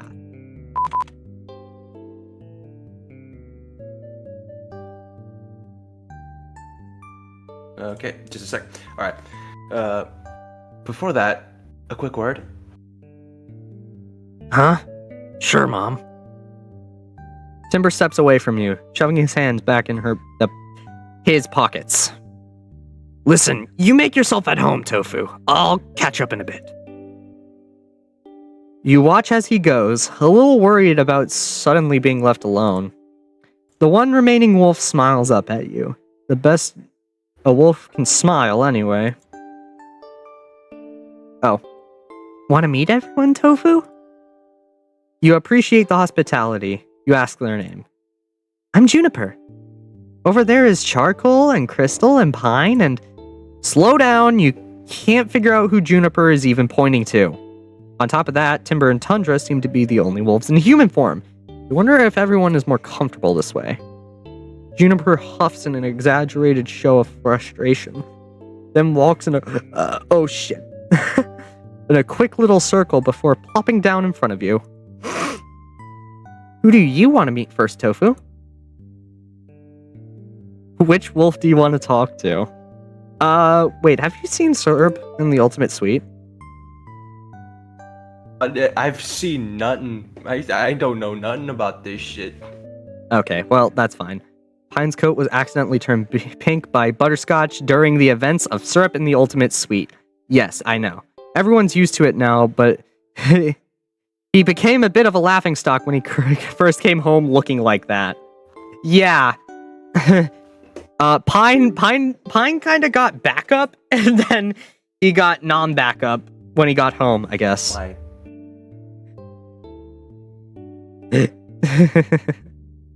It's such a silly thing. And of course I played Syrup in the Ultimate Suite, and of course I got the good ending. Like the best ending. You have to find out what's going on there. It can't be their natural fur color, can it? Pine, this is Tofu. Tofu, Pine. Juniper proudly handles the introduction. You raise a hand, waving shyly. Yeah, Ember told me already. Welcome to Glaze, Tofu. You wonder how to bring up his pink coat. Would it be rude to ask, or is it more rude to stare? Oh, no, you're totally staring. Pine got turned pink by a witch. To your massive relief, Juniper has smartly into the exact thing you were dying to ask. Thanks, Juniper. Can you voice Pine? Okay, I guess I'll do that. You think I'd wear off? I think it'd wear off by now. It's been over a year. Why would a witch do something like that, though? Seems like an odd prank to pull.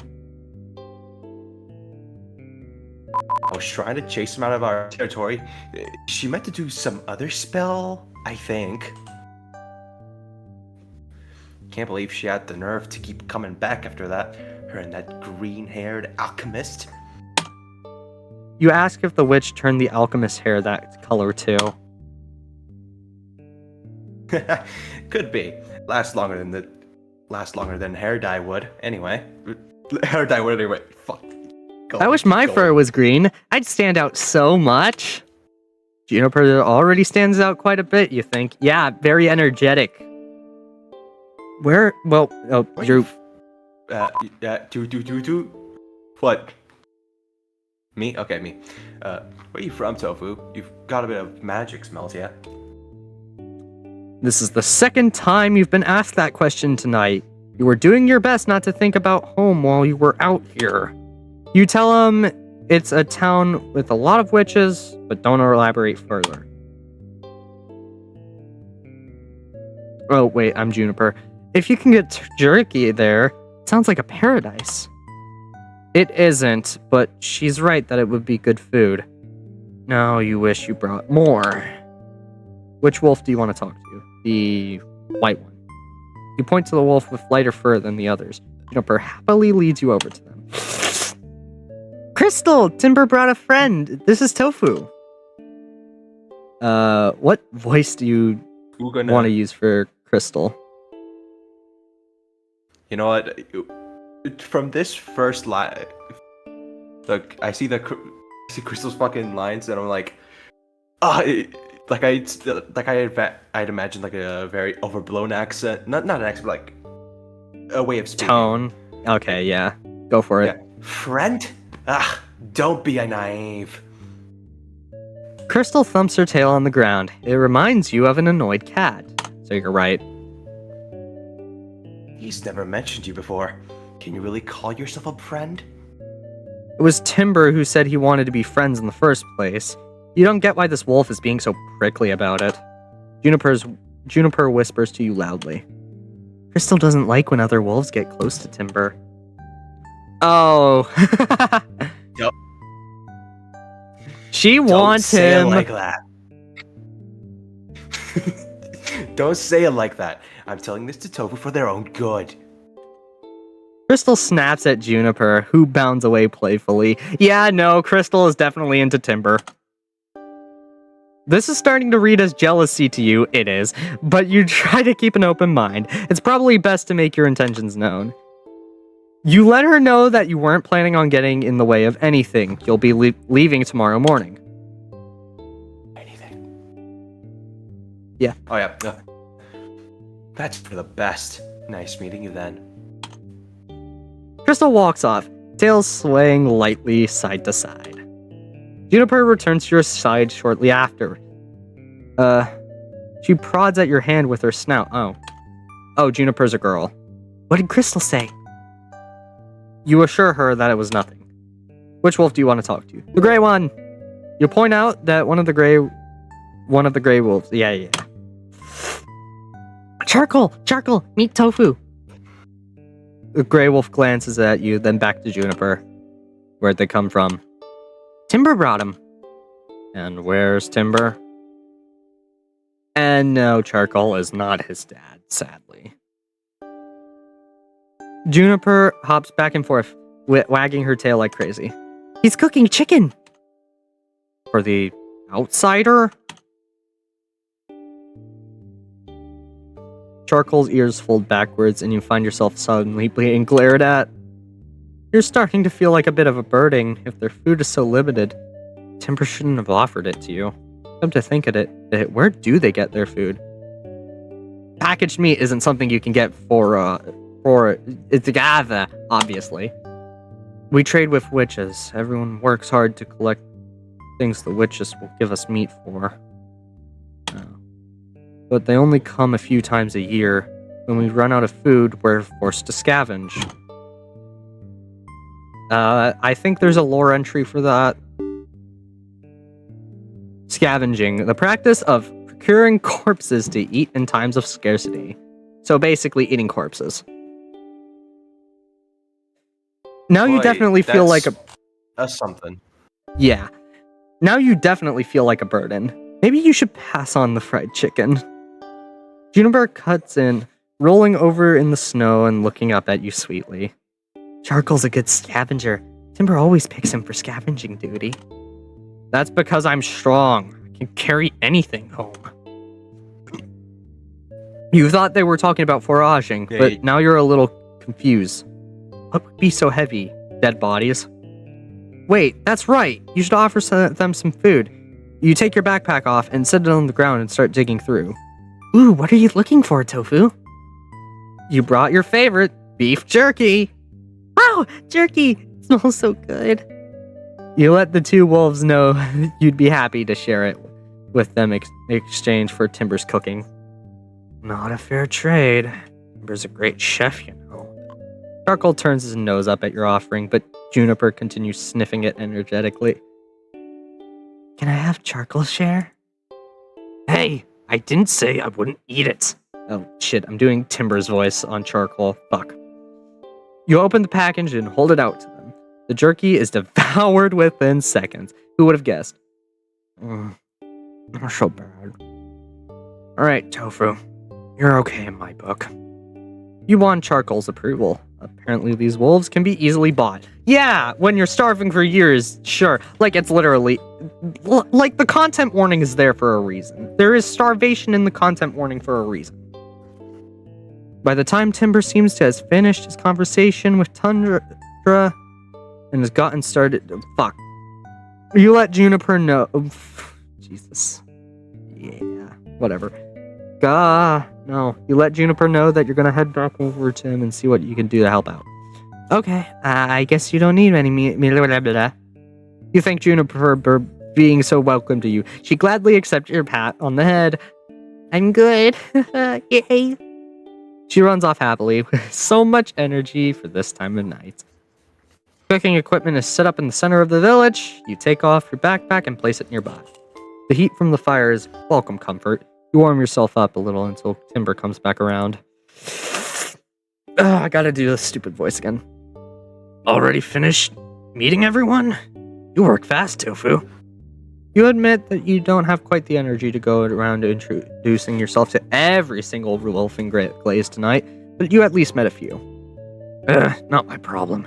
Figured you need something to eat first. That's right. Tundra mentioned that Juniper had already eaten. What about everyone else? Was Timber cooking just for you?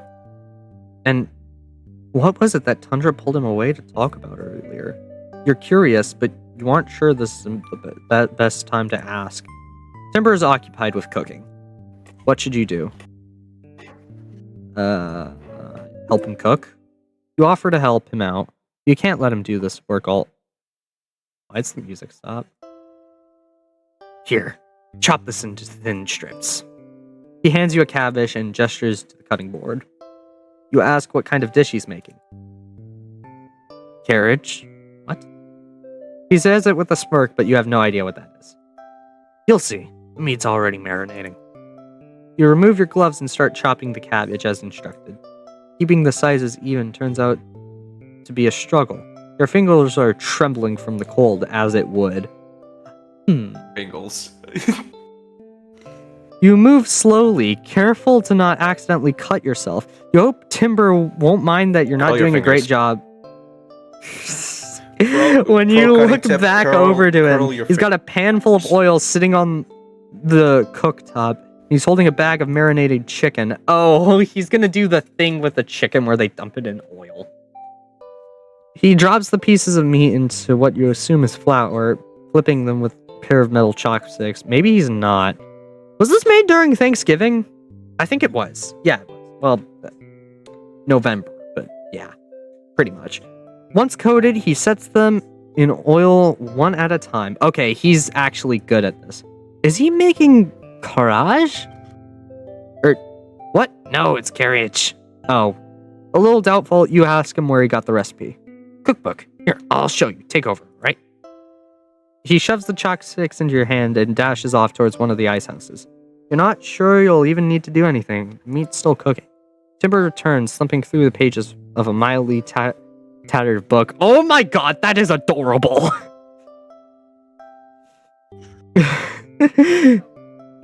Man, it's so weird talking to myself. See? See? Here it is! Only thing that sucks is we don't have any mayo. I'm screenshotting that shit. And I'm probably going to send it to Tam, because I think I got Tam obsessed with Timber. In full confidence, he holds up the page of the book that clearly says Courage. You let him... Oh, Karage. Karage. I knew it. I knew it was Japanese. Karage. Okay. You let him know it's pronounced Karage, not carriage. What? Wait, I want to retake that one. What? Wait, you do it too? I want to hear how you do it. What? Oh my god, you're better for Timber than I am. He flips the book back over, holding his face in the low light. You do, Timber, motherfucker. That's how you say it. I've been calling it carriage this whole time. I don't think that's the right inflection, but good enough. You hand the chopsticks back to him, snickering a little. And that's embarrassing. How'd you know about this? Wait, no, how'd you know about this? It's not something you eat often, but in some places it's served, even in convenience stores. Timber runs a hand through his hair in absolute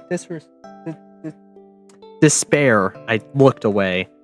Thanks. You go. Now I feel like an idiot.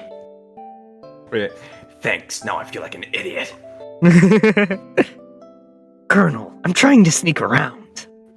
Like, seriously, my idea of Timber's voice is kind of just snake, but a little bit less snaky. No. I'm a snack. He is a snack. No. He says that, but he's laughing along with you. The food smells really good. You joke that he could still call it carriage if it wants. Maybe he put a unique spin on it. Karage. He's muttering to himself now, making sure he remembers the pronunciation right. Hearing him do this makes you laugh even more at the absurdity of the situation. Do you want me to feed you or not? He's laughing, so... Yeah, I'll do the laughing one. I'll do the laughing one. Stop! Do you want me to feed you or not? He's pointing the chopsticks at you, but he can't stop laughing either. Soon enough, the food is ready. Timber serves you up on a plate, offering a fresh pair of chopsticks. You take a bite of the chicken as soon as it's cool enough to eat. It's so tender and delicious. This is better than anything you've had from a restaurant. Well, not that you can afford anything other than fast food, but saying the cooking is better than that feels like a low bar. Chicken! Juniper and Ember come barreling back over once they realize the food is ready. Okay, just a sec. Okay. Hey, you each get one piece. Let Tofu eat her fill. Alright? I think you said her, but that's fine. It's whatever. Okay. Wait, did I say her? Oh, fuck. It sounded like you said her, but I think you said there. There's really nothing better than eating delicious fried chicken and crisp night air. You and the other wolves chow down. Excuse me. Timber encourages Juniper and Ember to eat their greens too. He's like their father. I'll do Ember. Hey, Tofu. I know we didn't get a chance to talk, but I'm happy around another wolf came to visit. We never get to see other wolves, so I thought it was cool. Hearing him call you a wolf makes your heart swell. You offer him some of your cabbage. Yuck. I'm gonna eat more of this stuff than I have to. Timber shoots a look at and Ember goes running off. You.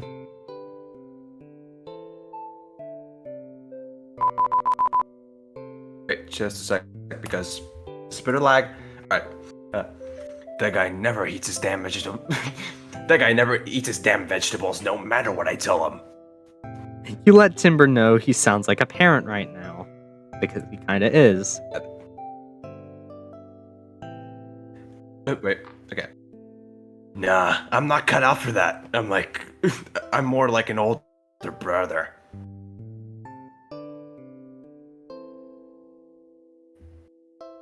You're still up. Again, lag, so... Seriously, I go through all the trouble making these balanced meals just for them to snap the veggies. Why even bother? He's sounding like... more like a mom than a dad. But then again, he literally said he has a more maternal instinct, not paternal. which apparently there's a difference between those two. I'm pretty sure maternal is motherly and paternal is fatherly. Either way, still, he acts like a mom. Timber continues muttering complaints as he gathers up everyone's empty plates. The wolves here really do feel like a family. It's so nice that they let you join them for the night. Now that the fire's out, though, temperature feels like it's dropped considerably. You rub your hands together and breathe into them for warmth. This catches Timber's attention, and he stops as he walks by, nudging your shoulder. Oh my god, this is horrible. Come on. Come on, internet, you can do it. Okay. You can sleep in my place, Tofu. That right with you? You nod, unsure of what the accommodations these wolves could possibly offer you. It's already been so kind. Beep beep. It's already... Come on. Come on, do it, you fucker. Hold on, let me lower the frame rate of the stream real quick. There we go. You can Get inside if you want. I'll just be a sec. Timber gestures to the ice house behind you, the same one you saw him run in and out earlier. You decide to stay with Timber. You won't let him get rid of you that easily. Maybe you can offer to help him clean up.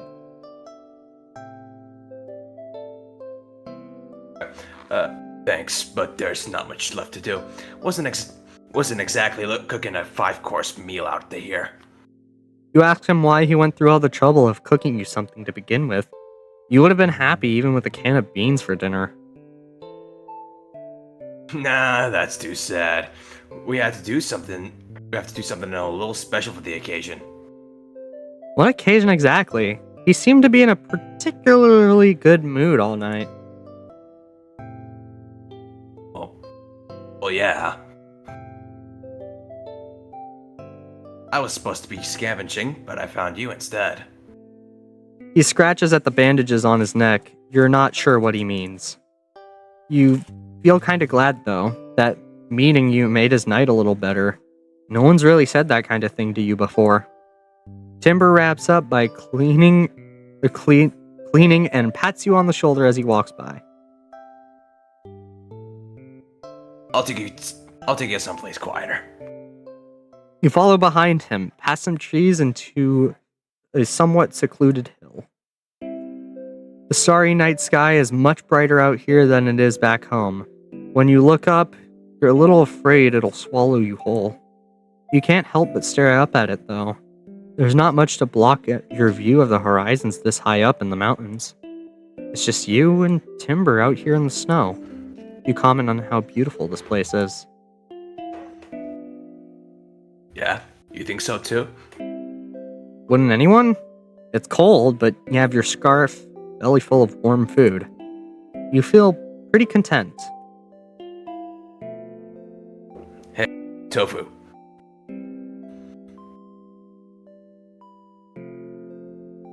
Come through? Yeah. Okay, now I just cannot hear you for a sec. For now, what the hell is happening? Oh my lord, what is going on? At this rate, I should just get my camera. It's just my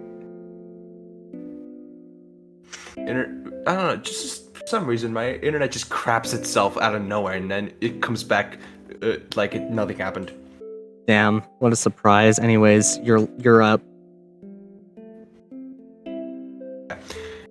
What's your impression of our pack? I'm curious. No, I didn't What do say you that correctly, but okay. Yeah, but that's fine.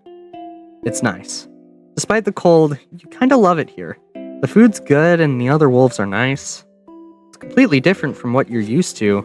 For the reason by itself, Glaze is a huge breath of fresh air. Okay. Yeah, I love it too. Can't imagine living anywhere else, even if there's some unsavory parts. But that's life, huh? Gotta make the best of what you got. You try opening up to him. You explain that you come from a town where witches and cats are in the majority. Cats are the favorite type of a familiar for a witch, and dogs like you tend to be feared by them.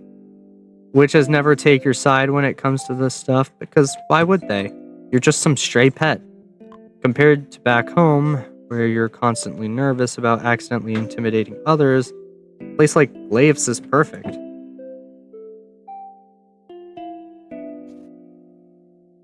Perfect's a bit of a stretch, but maybe it used to be.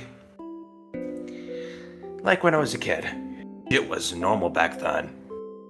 I didn't expect him to swear, but that's fine. You ask what he means by that. Timber takes a big breath, then exhales through his nose. I'll read this part. He turns to gaze into the snow at his feet, kicking it lightly. A couple of decades back, a group of rat-beds set up a little township in our territory. It was a big mountain, right? Couldn't hurt to share. You nod reflexively. Except, rabbits don't like to share. They just eat everything. Clearing out trees to build their houses, plucking so much out of the ground it doesn't get a chance to grow back. They take whatever they want, and they'll keep taking until nothing's left. There ain't shit we can do about it either. There were negotiations, then violence, and now we just stay far the fuck away. His tone is grave. You're a little taken aback by the intensity. What? What I'm trying to say is, if all those cats could do was... If all those cats do is avoid you, consider yourself lucky. Could always be worse.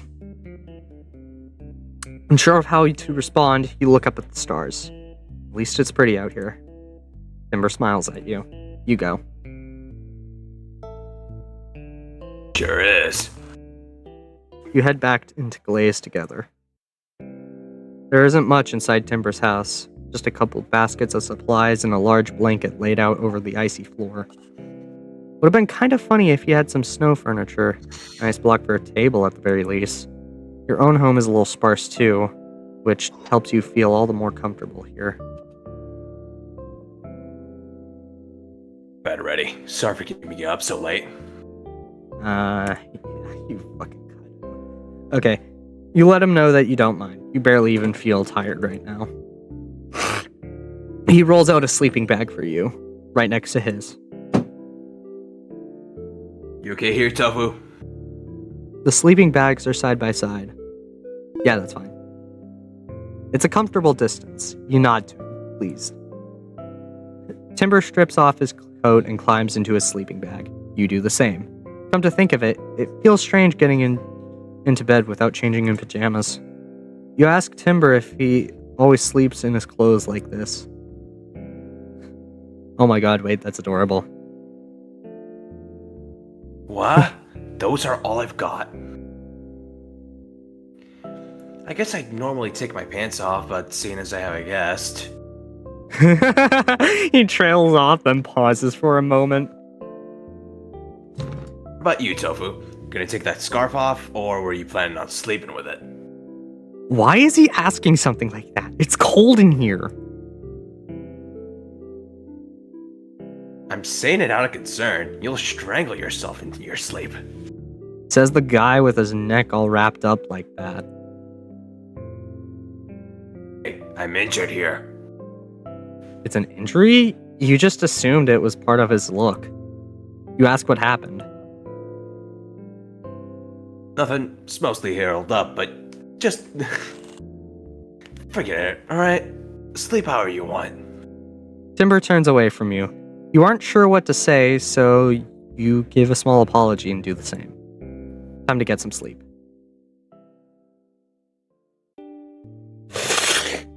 The sun is up, which means it's safe to travel now. You felt so welcome here, you almost don't want to leave. Don't. I'm kidding. But you know the way back to your campsite, so all that's left is to say your goodbyes and be on your way. You'll pull out some snacks from your backpack before heaving it over your shoulder. Me? Yeah, you're up. Travel safely, Tofu. This food is better off in Tundra's hands. You really want to leave the wolves with Glaze with a little something as a parting gift. You're up. That's very kind of you. You're welcome to return here at any time, as a fellow wolf. You're still up. Yeah, you can. You can. Sorry. Okay, I'll go again. I'll do it. I'll do it. Okay. Yeah, you could be like an honorary pack member or something. Never had one of those before. Like Trick. An honorary member of Glaze. Moved by their words, you promise to come back and visit someday. We'll always be in the area this time of year, so as long as you don't forget the way. Bye, Tofu. You should bring more jerky next time you come back to visit us. I want a souvenir too. Doesn't have to be food, but Don't fucking interrupt! I wasn't done saying goodbye! Juniper and Ember bark happily after they run away, giving you and Timber some space. You go ahead. Like I was saying, don't be a stranger, alright? You reassure him you could never be a stranger to your fellow wolves. And now, with one last goodbye, you're on your way. Making a long walk back to your campsite. Aww. How many endings are there? There's a bunch of endings here.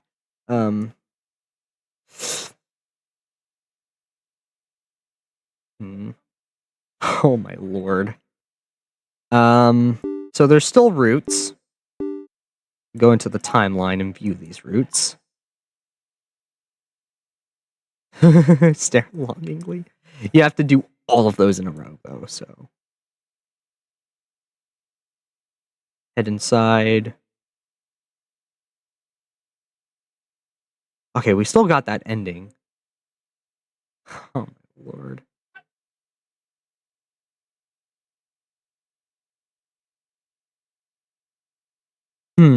I wonder, I really do wonder, but we're not going to be playing that. I'm not going to be playing that. Not on stream. Well, we've been at it for like 2 hours already, so I'd say, let's go ahead and conclude this first playthrough here. We did not get many of the sensitive content stuff because I'm pretty sure that appears in the second half. But either way, thank you goobers for watching, and hopefully I'll see you guys next time and not be banned for some reason. See ya. Oh, and we're gonna be here, by the way, because even though we're in the bye guys screen, because of course. So I guess we could talk about something like what should we talk about?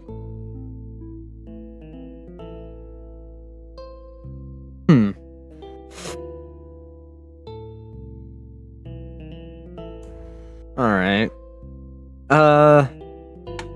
You want to play Payday 2 after this? After I end stream, which is going to be like in a minute or two. Maybe. Okay. Maybe Bear's available. You can get, or Peter. We could get a full squad. That would be nice.